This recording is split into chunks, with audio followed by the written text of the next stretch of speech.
Things are going pretty good for the rating.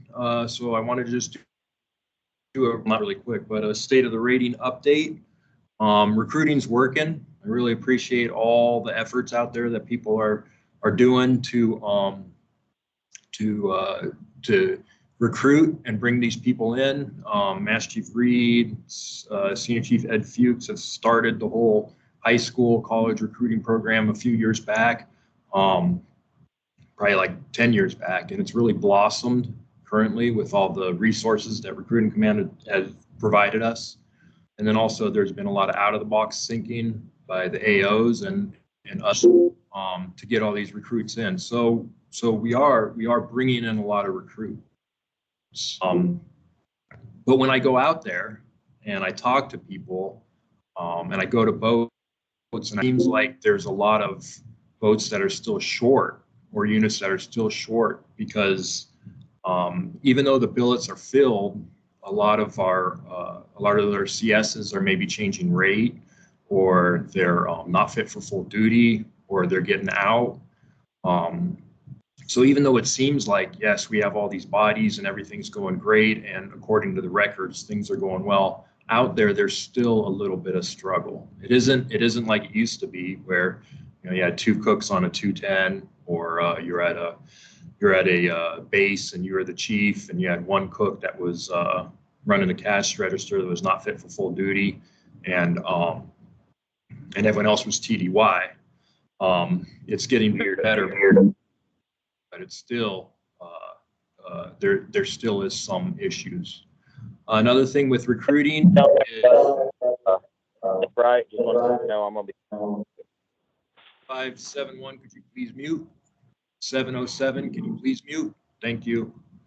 Quantity versus quality. So because we were so short-handed, we did start taking a lot of measures just to get bodies, and it was the right thing to do, to just get those bodies because we were so short with COVID and with the TDY crisis 4 years in a row. Our goal was just get people in there to help, right? So we kind of have two different types of people going through A school and coming to our units. Half of them are the culinary types that want to shoot for the stars and be the chefs that they see on Instagram and do all the train up and become great chefs, or use their resources that they've gathered during those 4 years and get out and be great chefs. The other group of people, which is great, which is fine, they may have been going a different rating.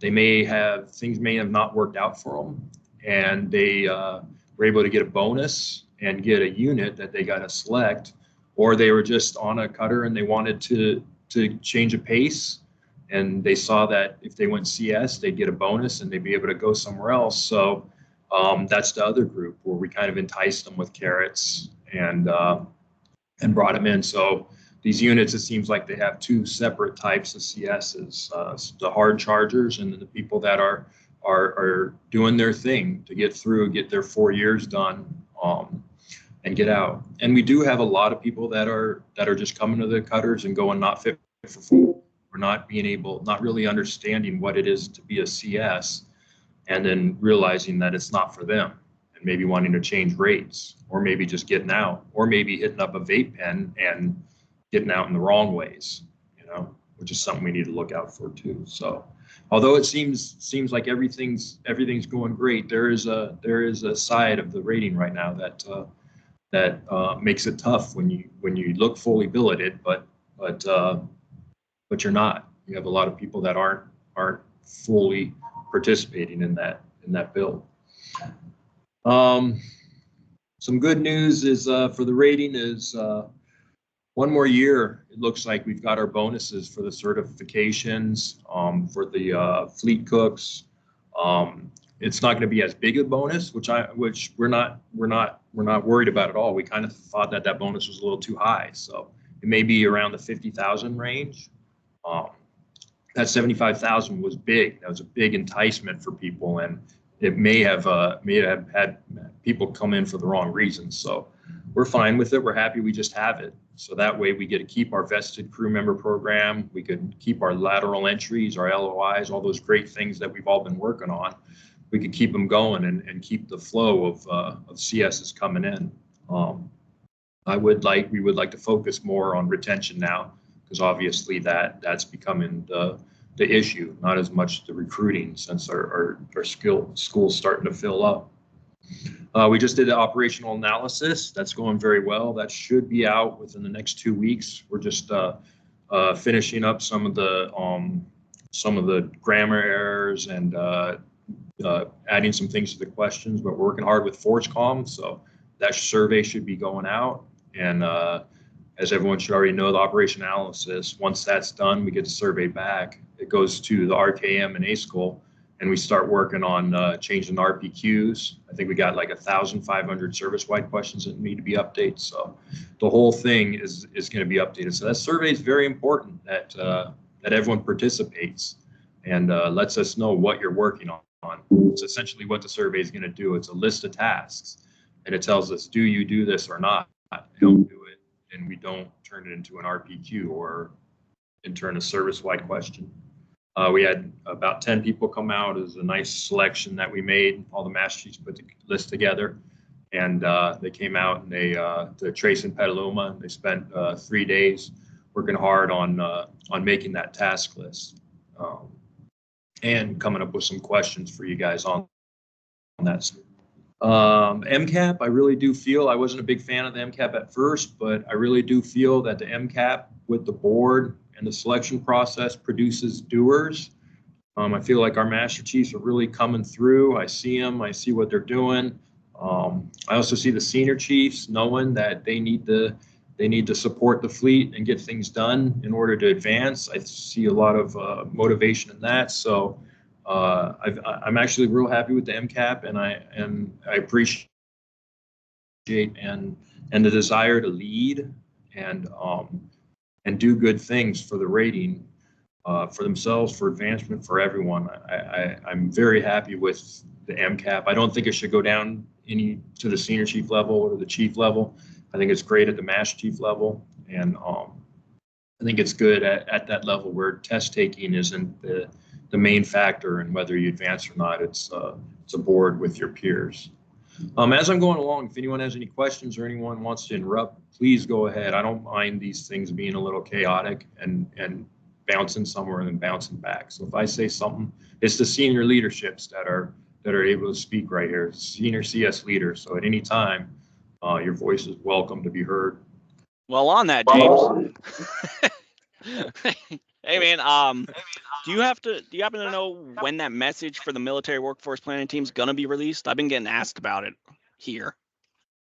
Right, I ask about them a lot, and no, I don't. They don't really have a time. I know last time it came out after October, which was kind of devastating. I hope they learned their lesson, and you know, all I can do on that is nag. What I do know is when I'm getting the certification requests for bonuses, that the people are planning on going to school in 2025, that they do request for a $55,000 bonus. I don't know if that's supposed to be out there or not, but that's why I say that the WPT did offer us the 50, 55, 60. That's not set in stone, but that's pretty good evidence that that's the way it's going to go. Yeah, that's what Jesse Schuler's kid is talking about. He just hit me up earlier about it. Sorry to put you on the spot, Jesse. Oh, that's great. I didn't know that. Congratulations. So he's going cook. That's amazing. That's great news. Outstanding. But yeah, we do still have that. Yeah, that's good news. Love it. Master Chief Thornton's kids over there on the Monroe. It's amazing. It's amazing. Thanks, Nick. CS support. I just really want to thank all the Master Chiefs, Senior Chiefs, Chiefs. The CSs truly, when I'm going on these symposiums, they feel more supported, and I know it was all of our goal to get that going, because during our careers, especially without FSAT, you know, we hated FSAT, but that support line was kind of gone. So I appreciate that, all the support that you guys are given, and the late nights and talking to people and and helping them through what they need to get through. We need more of it, of course, and there's still guys out there that are feeling alone, but it's just been reduced immensely. CSB has been a big part of it. The chiefs on land have been a big part of it. I think we can still step it up, the chiefs at the bases and the sectors, but the chiefs that are on the bases and sectors and know every single one of your FRC sailors and A7 sailors and local stations, I can't thank you enough for being that light for those CSs that are kind of operating by themselves. I'm looking at we're looking at billet banding the E4, E5, adding that to the test run with the E7, E8s, billet banding E4, E5. I think our E4s, I think they're a lot younger, and I think they haven't had the training, or they haven't, it's a different culture. So having them on those FRCs, especially with vested coming, I think we need to take a look at it and maybe try to keep it at E5, E6 on the FRCs. Please call me and let me know what you think about that. But I think we need to age up the ranks a little bit on E4, and keep E4s, invested crew members, in large galleys where they have lots of leadership and lots of resources and lots of guidance. Yeah, we're kind of already doing that, James.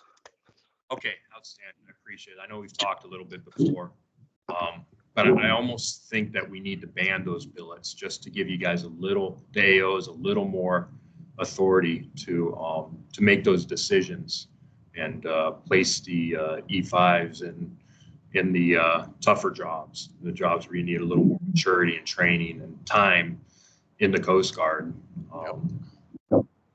Also E5s, I know all the 87s are kind of going, but I'm not sure if I feel E5 should be in independent duty roles anymore. They're advancing so quickly, and they're being placed in these roles of responsibility. I really think E6 is the way to go. But we'll talk more about that, and we'll work with things. But I'm just giving you guys an idea of what I'm hearing and where we may be headed.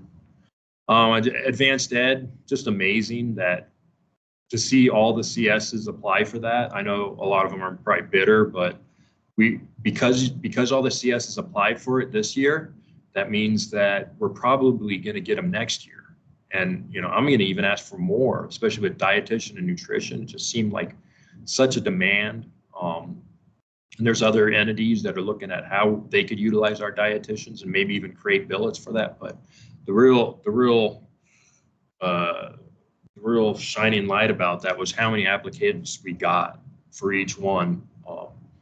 Just amazing that everyone came out. If you look at the other ratings, some of them got 0, and they had to call people and try to get them to get a free 2-year degree on the Coast Guard dime. So it's just great. I think it's going to lead to us being able to keep those courses. There's only 38 of them, and we have 4 of them. But I think we'll be able to keep them moving forward with the advanced ed. We have the ACF National Champs. I mean, that just proves that we are the best in the culinary when it comes to culinary in the nation. If you want to join the Coast Guard, it's not an easy road. Neither is the civilian sector, but it's not an easy road. You really got to push through. But we've got John Toman and Danielle Hughes were the ACF National Champs for the civilian sector in the most coveted competition there is, American Culinary Federation Nationals. So, I mean, that's just proof right now we're the best. And we had the pastry chef of the year for the ACF. So, I mean, it's crazy how the culinary types, how they've set this thing up to where we can train people at that level, but we're the best, and you can't even argue it. Before, you could say it was just maybe luck, maybe they just wanted a military member to be the champ, maybe, we just happen to have that individual. But when you have someone like Danielle Hughes, who never cooked in her life before she got in,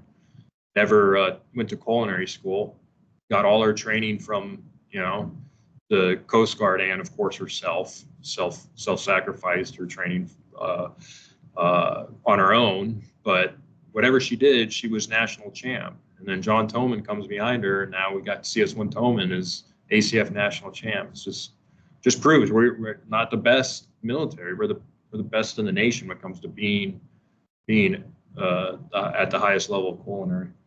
It's wild. And then last thing that's really on the state of the rating is we're planning a leadership meeting, senior leadership meeting in person on September 15th. So, all right, that's the state of the rating. I'd like to move on to the Force Master Chief's main priorities, and then what the Force Master Chief needs from the fleet. And then we'll go on to the leadership departments, which would be RTAC. The next leadership department would be program. I'm supposed to have the program manager, my emotional support program manager, but he's caught in some wreck on the road on the way in. Then we got A school, CSB, and AOs. Those are all the department heads. Did we have any questions or anything to bring up before we move on to main priorities?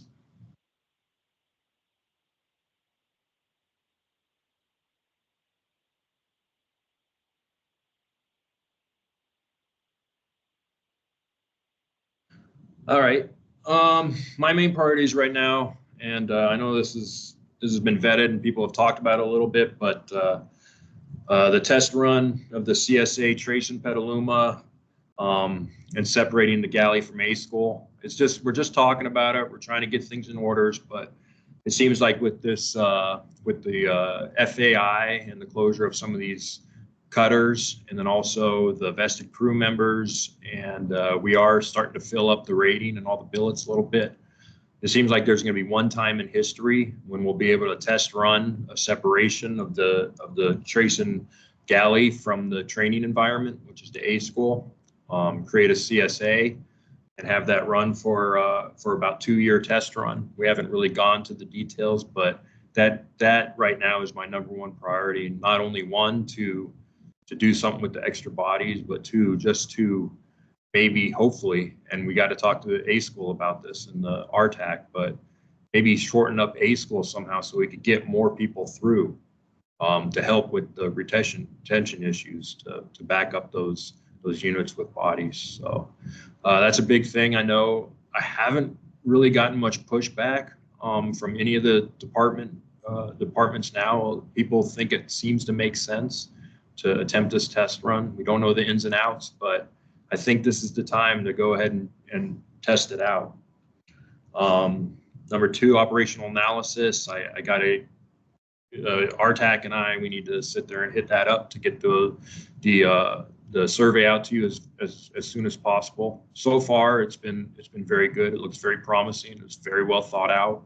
A lot of people have been involved, and a lot of people have put in a lot of good input. So that's looking good. Realigning Sea-Time requirements for the CS rating. We need to do something. It's a different culture. It's hard to be pigeonholed at the E4, E5, E6 level into a career path.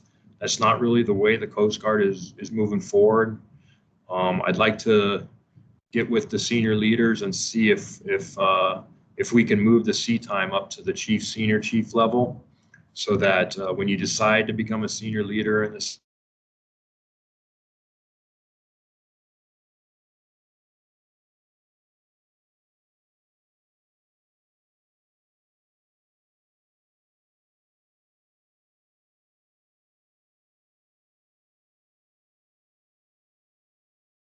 the meeting cut off.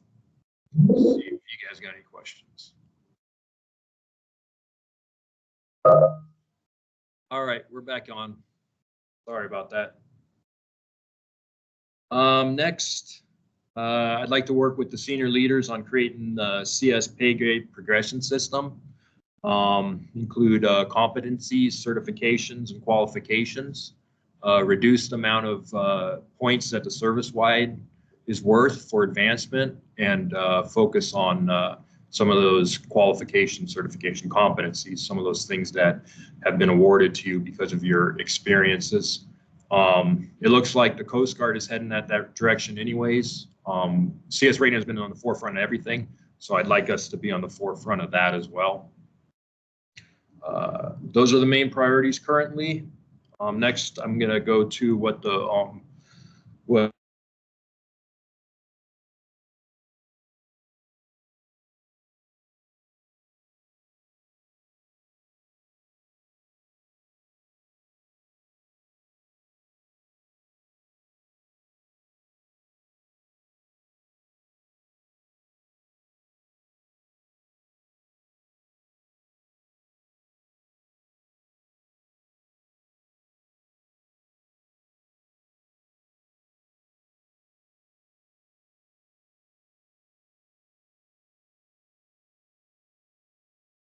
certifications and qualifications that we can get together. The more we steer towards those, the better you guys are set up for outside and better set up for the inside. So we're definitely steering that way. That's how this is, and that's how we would like to be. Okay, hopefully we're back. Sorry.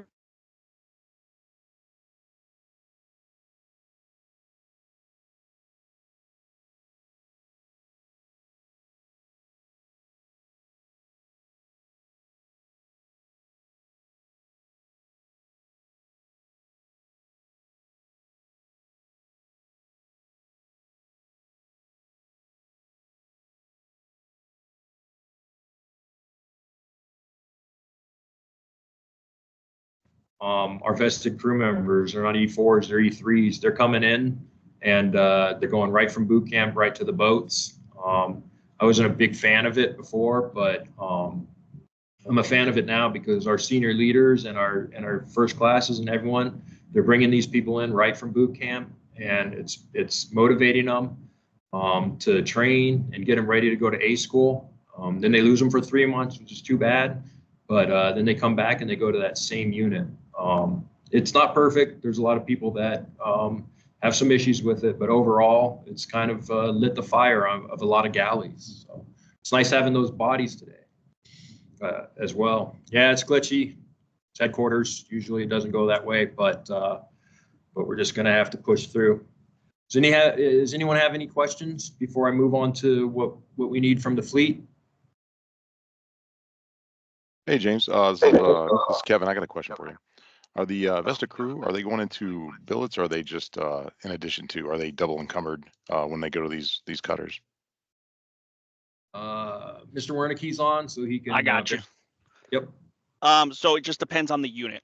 So right now, we filled almost all of the gaps we have. There are still a couple units left that have gaps that we have on the A school list. The members that we're currently send, I will say probably as of June, all those members are going into positions for 2025 replacements. So the majority of them are double encumbered in jobs right now.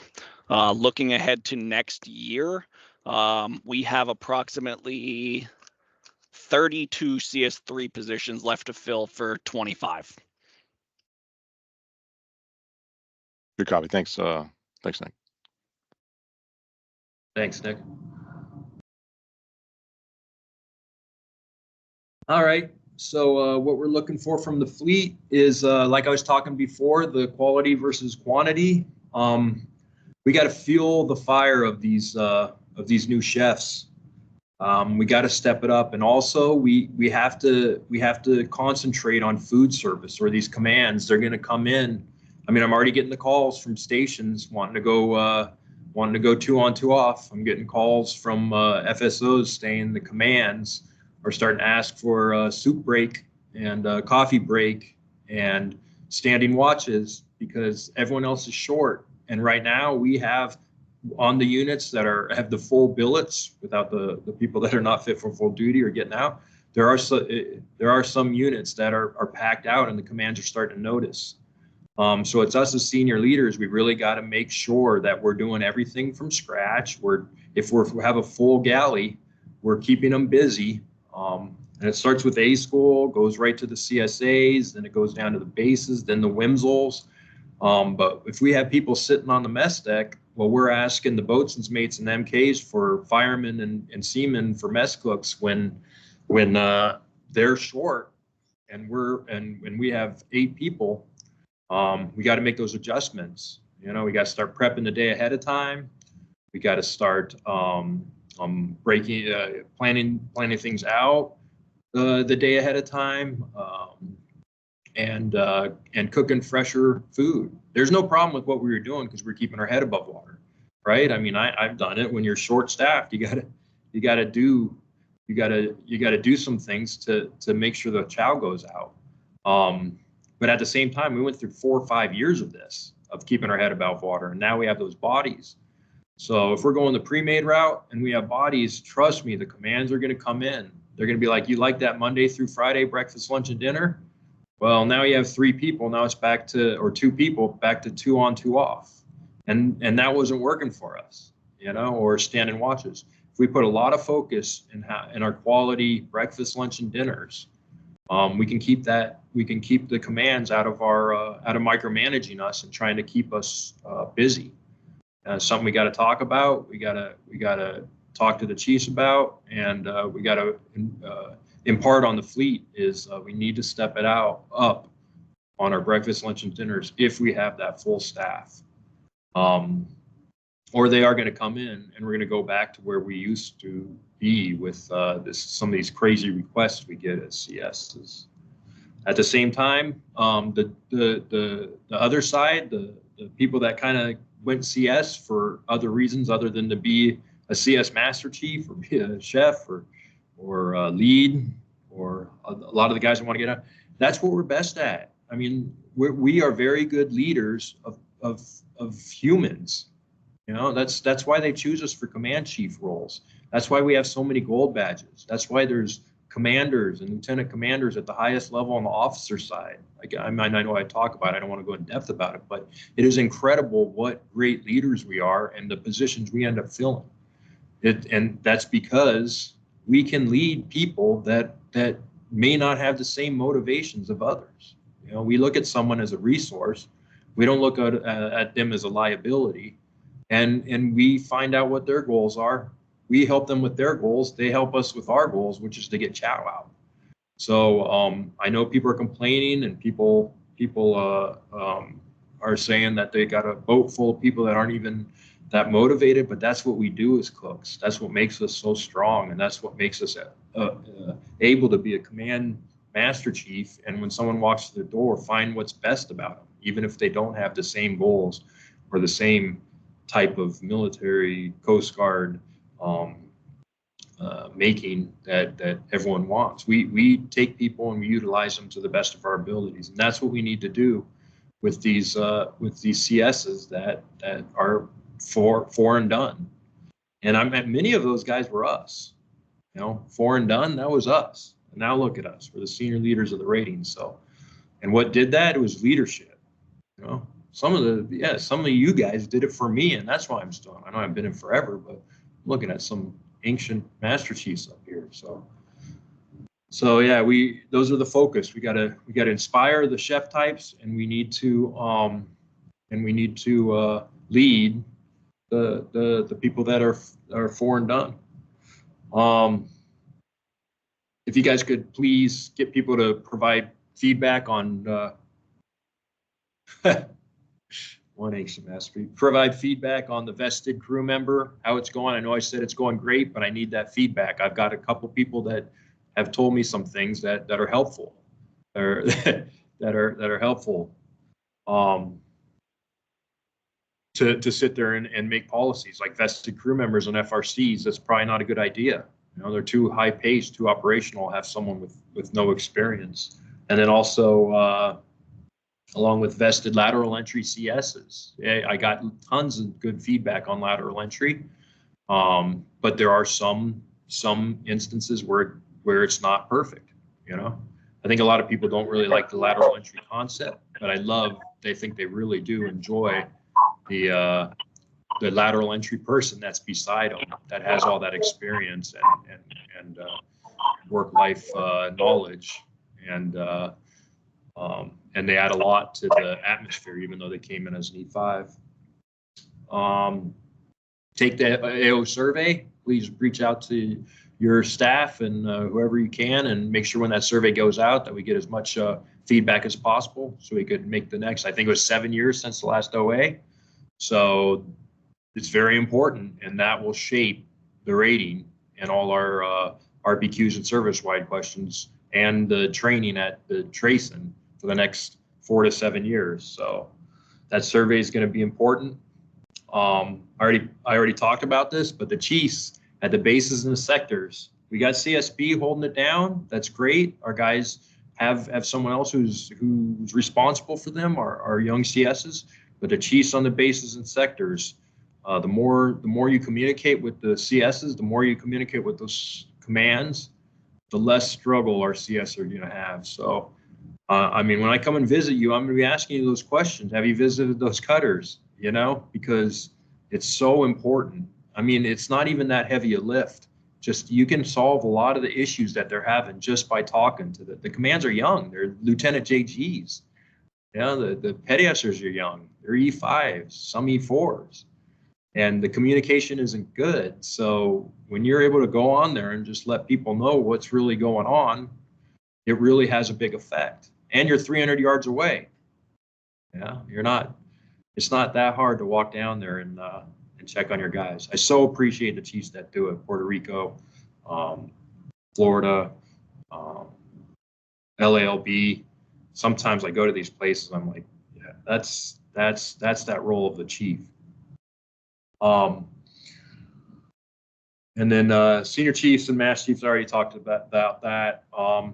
But yeah, senior chiefs and master chiefs, just look at that MCAP, and chiefs, look at that MCAP guidance and steer yourself those directions on what that says. That is definitely a good guide for what we're looking for. And if you want to add to that guidance was created by you. So if you want to change that guidance or talk to me about what we're prioritizing on that MCAP guidance, let me know. We can definitely switch that around. We have the boards and panel the guy that does everything is Master Chief Nick Wright. I mean, what a powerhouse to have in that position for the CS rating, so we can make changes quickly. That is all I have for what I'm looking for from the fleet. Does anyone have any questions before we move on to the leadership department Force Master Chief collaborations?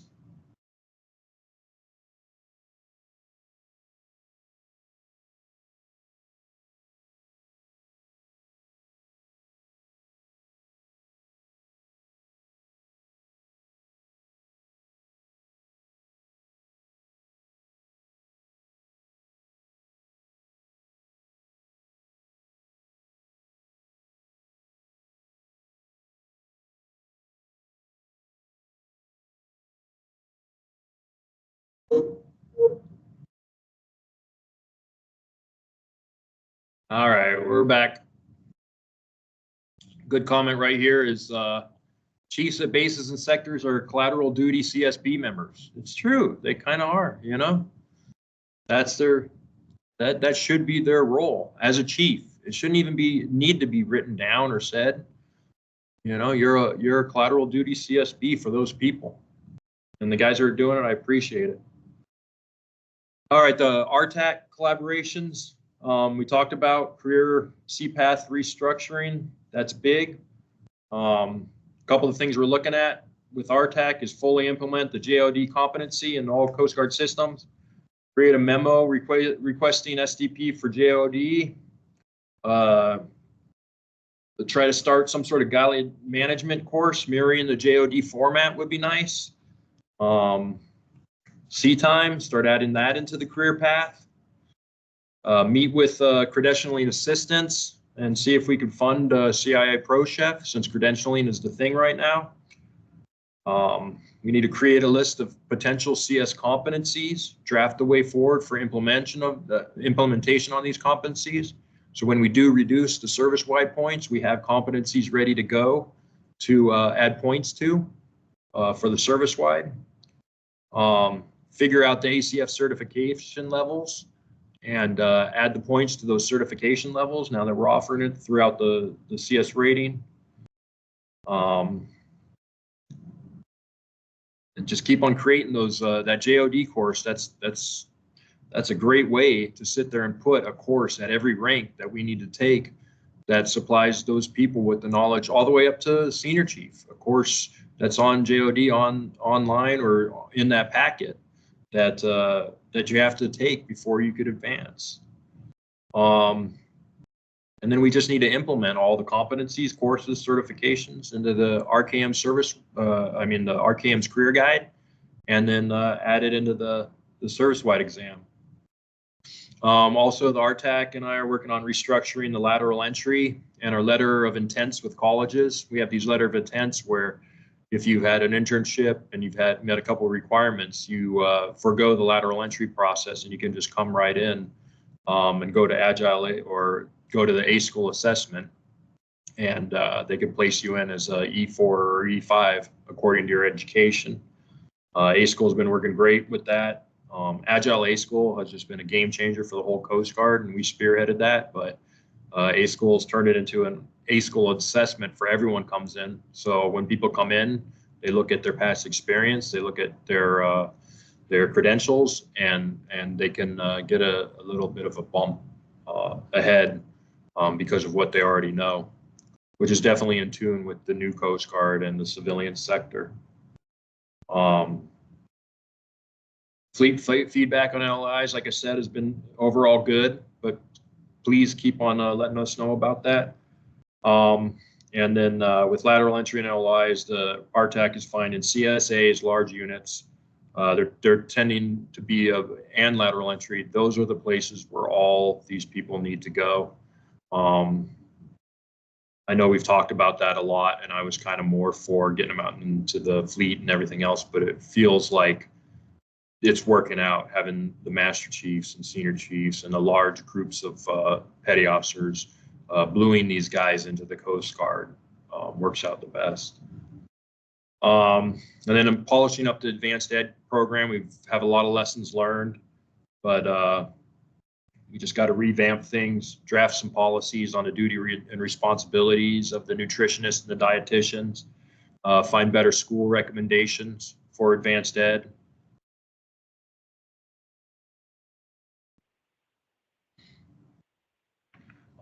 And then also there's a lot of requests for that dietitian. So we might be able to create billets like the P-Prep program over the Cape May. They might create an E8 billet, and that dietitian will go to that P-Prep program.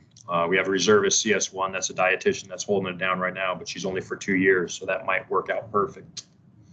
That's the things we got going on with RTAC. Does anyone from RTAC have anything else to add? Master Reed here. Yes, loud and clear. I just want to reiterate the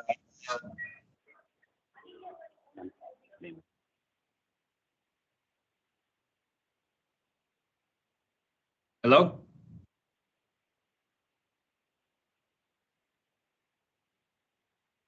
It looks like Master Chief Shelton just mentioned that they are moving the student load up because of the vested crew members.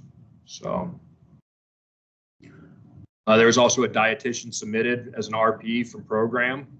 So that's another billet that might be created because of the dietitian, or FORSCOM submitted it, or FORSCOM submitted for the P-Prep, but that's another possibility. All right, next, we got about 20 more minutes.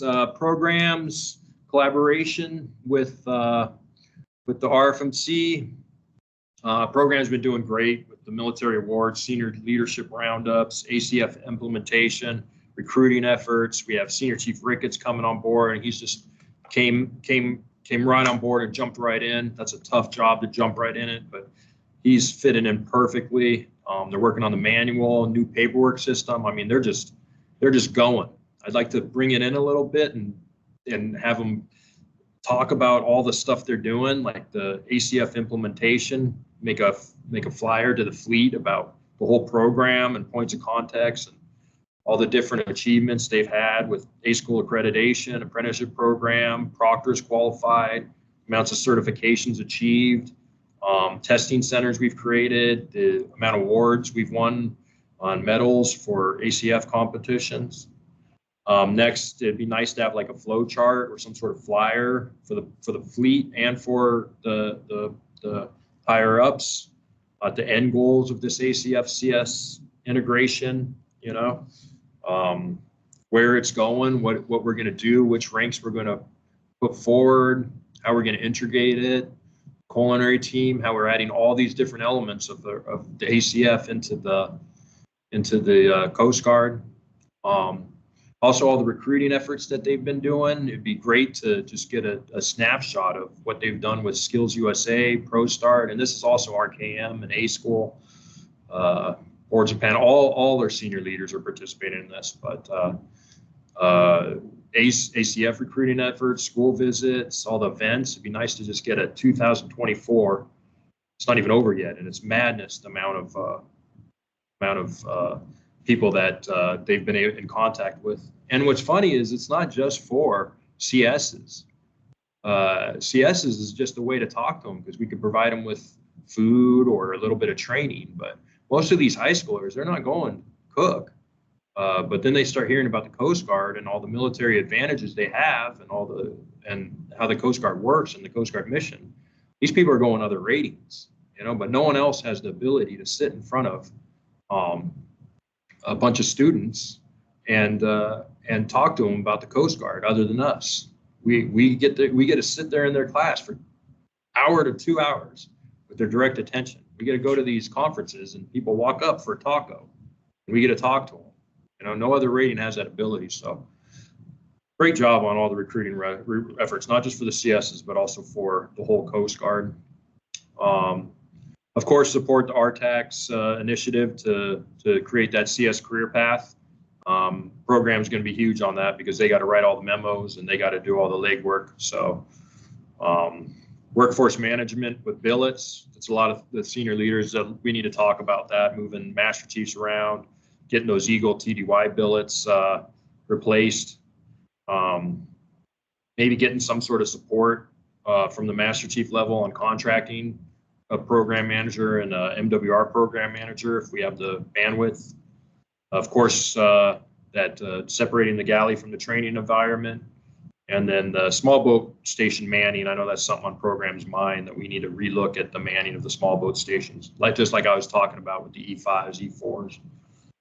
And then, of course, some fleet updates, progress on Culinary manual, progress on the galley app. I know you guys are working hard on that. That's exciting. I think it's going to get done. Draft some schedules for all these symposiums that are lining up. Thanks to the chiefs for setting those up and taking care of those for us. We used to have to kind of do it on our own, but there's a lot of chiefs that want symposiums and do them better than us, way better than us. We're getting way better feedback from the fleet on symposiums because local chiefs are leading the way. We're not just showing up with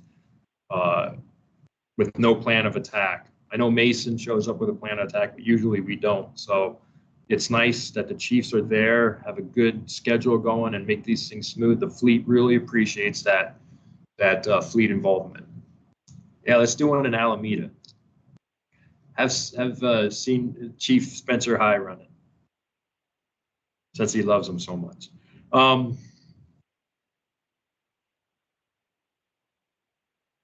And then progress on TDY recognition and benefits. I know that's big on everyone's mind because the TDY crisis is making the benefits for TDY be fair along the lines with PCS. And then also we got culinary support activity. Charleston is on the way. So programs leading the charge on that. That'll be interesting. Did program have anything to say before I move on to A school? Good morning, Master Chief. It's Mr. Webb. How's it going? It's good. I saw Mr. Adams is stuck in traffic. He just texted me a few minutes ago. So there's a record. He's supposed to be right here beside me, but I know. Him and I talked this morning for a while. I wanted to touch base just on a couple things you mentioned for program piece. So for everybody who's on the call right now, and as this is going out on Facebook also later, the program that the current Excel workbook that everybody's been using for 30 years now, and then has had several modifications over the last couple of years. So the next iteration, the next understanding evolution of how this is going to work is we're actually going to be working towards a Microsoft Power BI application, because the Coast Guard already has multiple Power BI applications. The movement right now is for the Coast Guard as an overall whole to sustain these through one pot of money versus having several programs come up with their own pots of money to sustain the systems themselves. So we actually have $2.3 million carved out of PCNI funding. So for those on the phone for PCNI, it's money you can use over multiple years without asking for it. And so right now the next push is to get the right contractor on board to write the script for it, and then also to get feedback from the program and from SMEs on requirements and how we want the program itself to actually work. There's already been a small demo built out for it, which was great, which really motivated us to sit there and say, yes, Microsoft Power BI. And the licensing for it, everything for it, it's everything we've been asking for at a much lower cost than what we were actually being told before. So that's the big piece as far as that. Because I know the program and the accounting, the inventory, that's always a major thing to actually ask people about and continuing to evolve forward. So. All right. Thank you very much, Dustin. Thanks for the update. Yep. That was a lot. All right. A School collaborations. First of all, A School, thank you for everything you're doing. JOD course, C-Star, PVI, PVA, certifications, Agile A School, lateral entry, vested, getting people, as many people in as you can, opening up your classes to 18 at one point just to push people through. So we got those bodies out there. You guys have been just amazing. Thank you so much for everything you're doing. I hope we can keep on going down that track and keeping that forward momentum. I don't know how all those resources were all just working all at once for A School, but thanks to you and your instructors. Instructors are amazing. The civilian instructors are just out of control, amazing. I just really like TRACEN Petaluma, and I think that's the place where we need to put people. So great work. The things we're working on with A School is, of course, removed operational requirement, evaluated and implemented the vested crew member process. I appreciate the memos and all the focus that you've been putting together on vested crew member, all the SOPs, all the work RKM, school chief, C School has been working on to make sure that vested crew member program is going as smooth as possible. It's pretty wild. That's why we need the feedback. But having those resources that are on the portal was very helpful. It's still a work in progress, but thank you for pushing that out so fast. That was a very polished product compared to what I see coming out of headquarters. I was impressed that you guys were able to do that so quickly. Preparing for the operational analysis. I know that's a big lift coming down the road. I mean, that's 1,500 questions for the service-wide exam, new RPQs, new TPOs. That's a big change, and thank you for taking it on and being ready to support all those new changes. The telesupport videos for getting quals signed up for an independent duty, having that available is a big thing. I don't know how many people are utilizing it, but just being able to say that we offer that is huge. And that we're willing to do it online and had a system created for that. Another great work from the H complex. We're trying to grow the ACF instructor the certified ACF instructors, of course. Butterbook, people have been using that.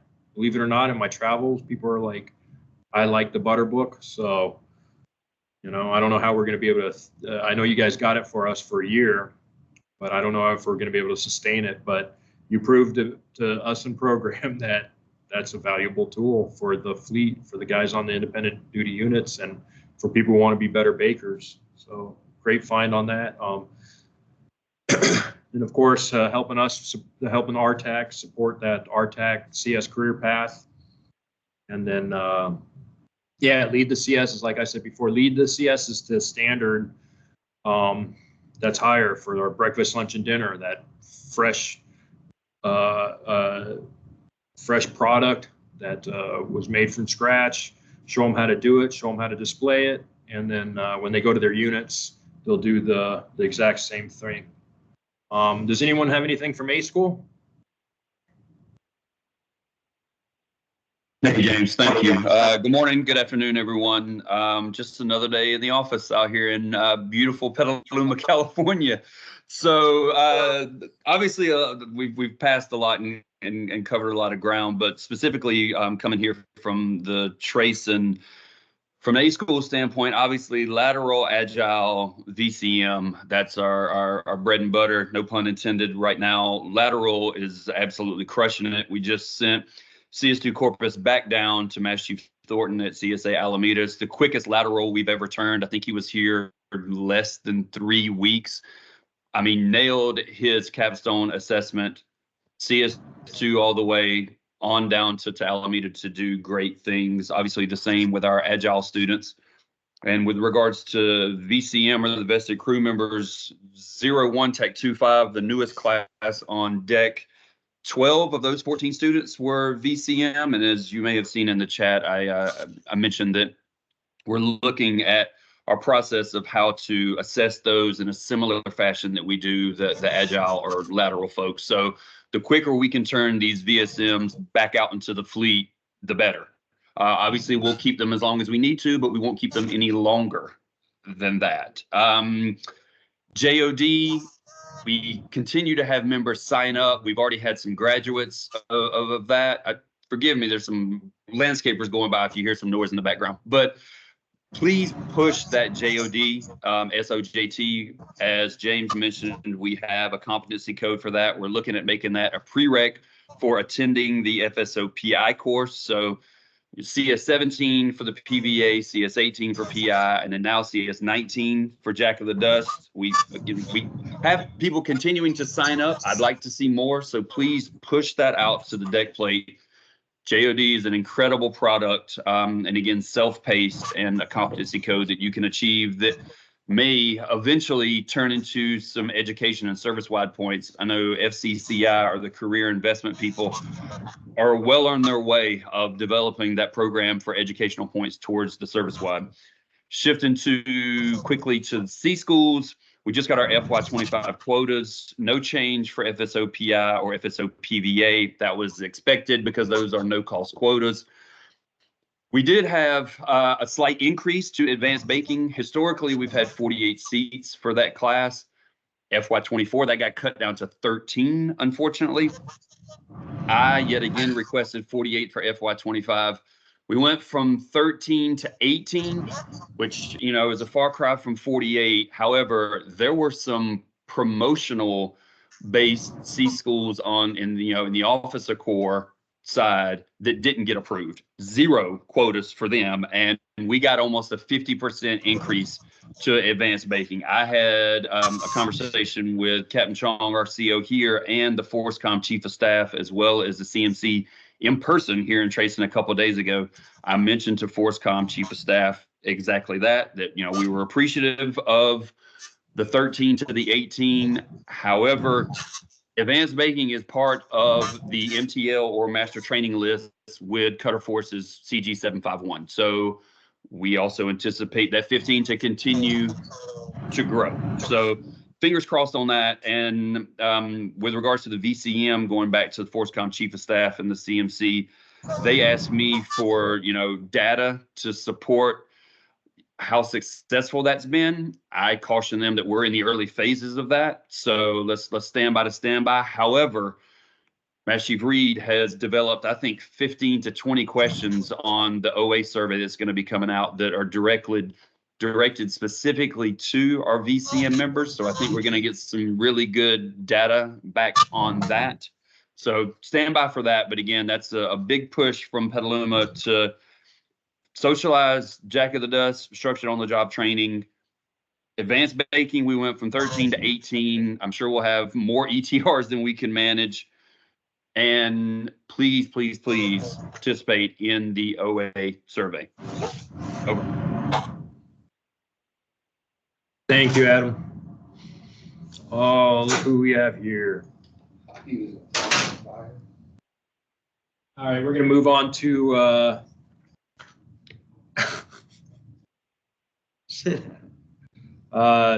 move on to CSB. Once again, can't thank CSB enough for all the support they've been providing. I really hear great feedback from the fleet on what you guys are doing. And then you've been taking some of the stuff off of my plate, which I can't thank you enough. I like the SDP stuff and the bonuses and the kickers, you guys being able to explain that stuff to your districts, your individual districts, and kind of taking that off my plate.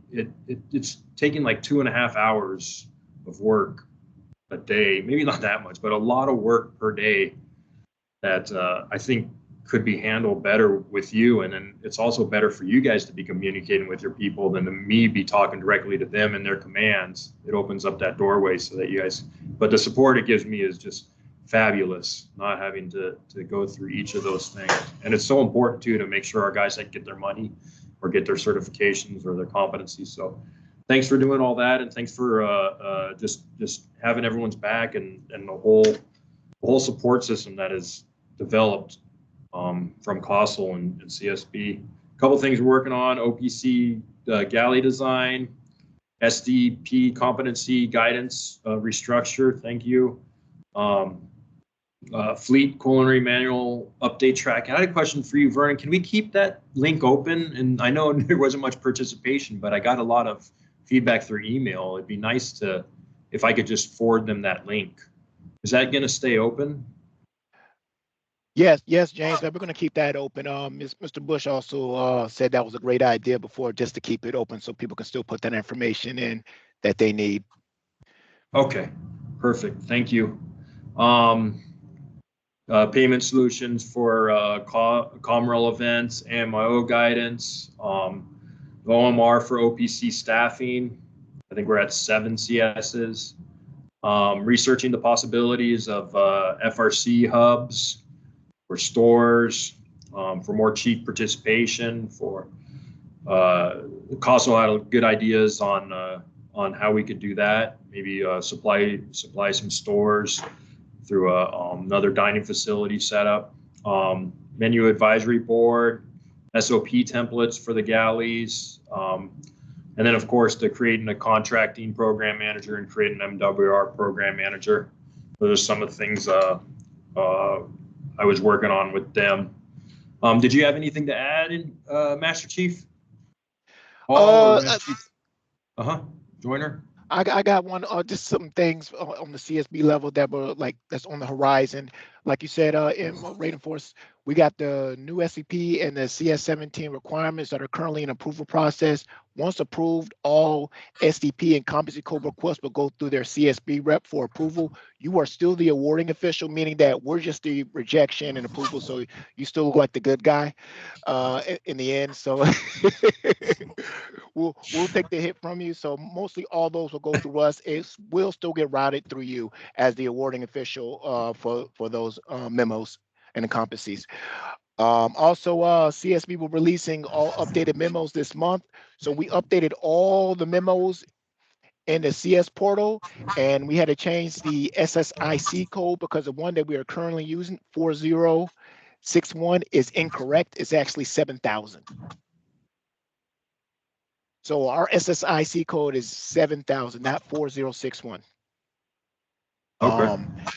And CSB are currently reworking the galley SOPs to capture the unit contingency plans and the FSSP plans. Here, we work with safety, and most of the time when they go do smart visits, there's a lot of issues with the galley, and one of the main things they ask for is, where's your FSS plan? And a lot of the units don't have it. So what we're going to do here at CSB, our team is going to create the new SOP that's going to capture the continuous plan for hurricanes, natural disasters, and the sanitation plan as well as one.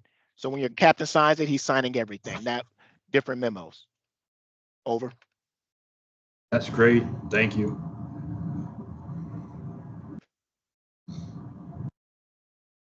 All right, and last but not least, the AOs and EPM. Yeah, AOs, thank you for everything. What do I got? The communication out of the AO office has been wonderful. I think we all, including myself, we all need to take that as an example of how we should communicate with the fleet. It makes us all look good as how much the AOs communicate. It makes the whole senior leadership look great. So we should take that example and follow their lead, and be keeping people updated in everything we're doing, not just up to our bosses, but also down. I really appreciate that expertise you guys bring. Mr. Warnicki, holding down the fort by yourself, because Master Chief Wright went to boards and panels. Appreciate it. I know Master Chief Jeffries is now in there, and that's going to be a great team to work together. But thank you for taking care of the whole rating during that time. If there's anything I hear, it's that the AO shop is fair, and it helps me to discuss, because people call me and they're angry, and I always know that I can fall back on, I know everything was done fairly and by the book, you know. So it helps mitigate some of the drama and some of the uncertainties. So you guys have been doing great. I appreciate all your efforts on finding issues throughout the rating, bringing them up to me, and then thank you for having solutions as well.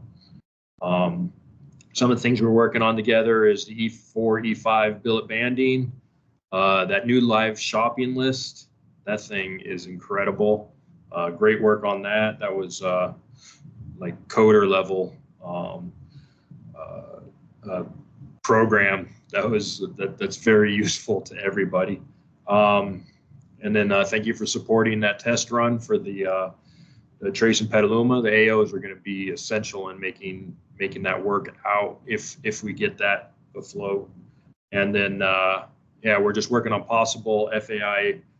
We have a little bit of billet excess. I know those billets are kind of untouchable, but maybe there's some room to utilize those people and those billets if we have enough petty officers out there in the fleet filling all the other billets. Maybe we can utilize them for maybe the TRACEN CSA or something else. So awesome job, AOs. Did anyone have anything to add for the AOs? I know Nick Warnicki is always ready to talk, man. No, I appreciate it. Scott's not here today with us. His wife's doing some things, so thoughts for them. Hopefully everything pulls through good. He's hit the ground running here. Glad to have him here.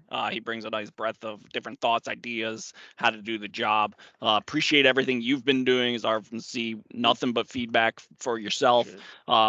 Praise for all the Master Chiefs I have been hearing from not only members but commands of how active our Master Chiefs have been throughout the fleet here, being present, helping members out. So appreciate all that. It does make my job here easier when they know they're getting the support from you all. Couple things on the horizon here we touched upon already. Vested crew member it's beating down the door with everything here. About 32 some odd jobs left for CS3s to fill for 25. 13 of those are going to be the FRCs, which, James, we've already talked about holding off. So we're going to shop those to CS3s this coming winter on purpose. What that's going to do is then we're going to have to start looking to 26 jobs to fill and put any members who are coming invested or graduating A school to have a replacement for 2026 already. Crazy problem I don't think any of us have ever seen before, which is why we were talking about that splitting up the A school and stuff like that. Jason Roars couldn't be here today either, so I'm just going to talk a little bit about the SCA program as well. The message has been released. Great things have been coming down the pipeline for that. Appreciate your support with that, James, with creating the vice president's position, as well as we just got one that just came through asking if we would be interested in putting another member at the White House itself to have 2 members there. You know, we've been reached out about, yeah. What was we got one for one of the generals is in Kentucky asking if they could get a SCA member. Like, so the word is spreading. As long as they pay for it, I don't care. As long as it's not one of our guys. If you want to create a billet, you can have as many as you want. That's what I said. So, but the solicitation is out there for SCAs right now, was just released. So please spread that word. We also have 2 critical fill solicitations, one for Coast Guard Cutter Penobscot Bay. That is currently in dry dock to outfit for female berthing. So any females who are interested, this is your opportunity to become the FSO on one of those platforms, first one ever. Spread that word. The other one is A2P. Advanced to position phase 3 is out for Coast Guard Cutter Frederick Mann. If you want to be a plank owner, spread that word around to people as well. But that's all I got. Appreciate everybody. Outstanding. That's it for me. Does anyone have anything else?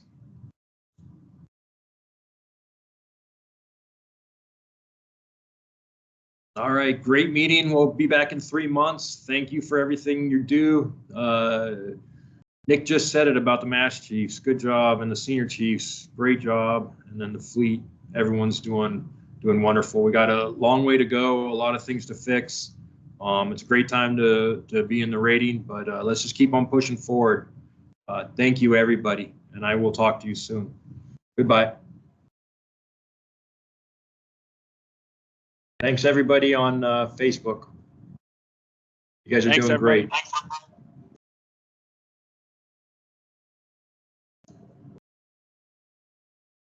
What